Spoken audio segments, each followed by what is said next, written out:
Sometimes it's hard to remember that the lives we see on stage and television are not the lives lived in private.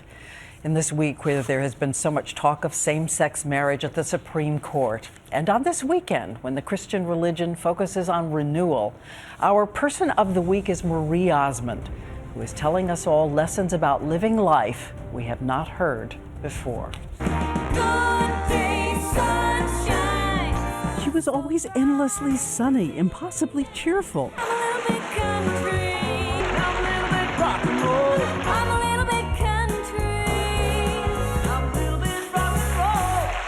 But Marie Osmond says her real life was also lived in the valleys, where you pray hard for a spirit to get you through. The God that I believe in is a God of love, not fear.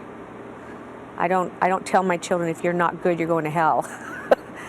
I tell my children that God will be there for them when they struggle. That's the God I believe in. Growing up, there were 9 children, all boys except for her. In her own family, 8 children, with all the joys and worries. Like the day her daughter came to tell her Mormon mom she is gay. My heart broke for her. I think it's easier now, but not as a 17-year-old, not as a child, you know. And I still think there is judgment. I think there's still judgment on many things. If you're Hispanic and Jewish and Mormon. And on this week of the Supreme Court hearings, Marie Osmond says she hopes all of us set aside fear and let love lead toward marriage equality. I believe in her civil rights as a mother. I think my daughter deserves everything that she desires in life. She's a good girl. She's a wonderful child. I don't think God made one color flower. I think he made many. And it's not the only lesson she learned as a mother.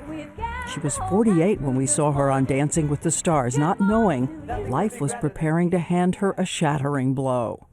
Her son Michael had a long-time battle with depression and drugs.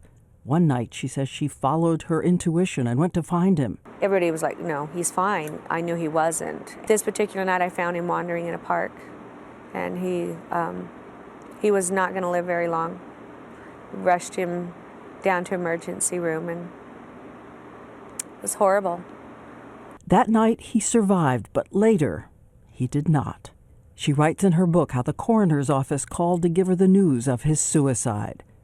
Writing, I thought someone had run a knife into my heart. And so now, Marie Osmond has written a book of lessons for everyone else.